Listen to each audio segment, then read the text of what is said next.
ay sénégalais lañ te am nañu jàngat di xool li nga xamante ni moo nekk ci réew mi mais bu ñu gisee par rapport ak ni mu daan doxee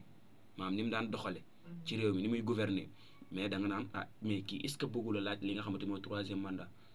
boo demee ba F24 juddu man damay jàpp ne parce que ñoom gis-gis bi ñu ci am keneen am ko ci gis-gis boobu la ñu amoon moo tax ñu ne kon dañuy xeex li nga xam mooy troisième mandat. beneen bi mooy mu tëj porte yu baree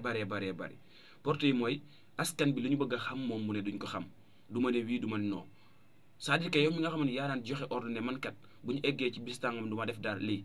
su ma defee léegi lii jeexal na nga dem ba askan bi bëgg a comprendre nag yow sa position normale nga ne du ma ne wii du ma ne non kon yaa ngi leen di bëgg a jaxase léegi jaxase googu nga leen bëgg a jaxase nag mooy permettre nag askan bi commencer réagir ne kon am na lu mu bëgg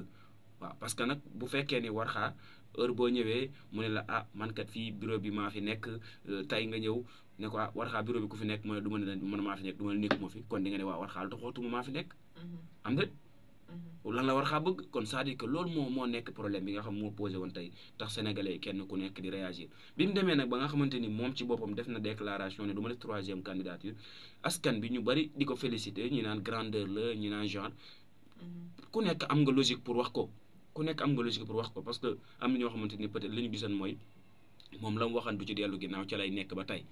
mais am ñoo xam ne li ñu gisoon mooy moom lam ñu doon wax léegi wuute na ak li ñuy gis ci ay image wala ci ay jëfam ñu koy gis kon c'est-à-dire que ñi nga xamante ñu ngi koy féliciter peut-être ñoom dañoo jàpp ne affaire bi lu personnel la loo xamante ni ñoom ala kulli yàlla xamoon nañ ne président lii lay wax mais ñi nga xamante ni tamit jàpp nañ ne pression la pour peuple bi te man gëm naa ne peuple bi am na ci part de responsabilité tamit ñooñu duñu gëm ne kon affaire de grandeur la mais nag man damay jàpp ne grandeur am na ci benn côté pourquoi parce que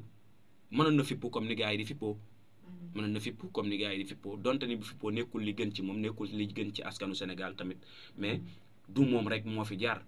am na ñu fi jaar ne damay def lii xëy ne maa waxoon waxeet après dikk jàkkaarloog askanu fippu te mujjul fenn dafa mujjee nekk candidat comprendre kon moom tamit bu dikkoon fippu mën na métti mën na bañ a nekk candidat mais su boobaa tamit même bu nekkul candidat du am félicitation parce que boobaa daa fippu ba ñàkk doog di ñàkk mais comme que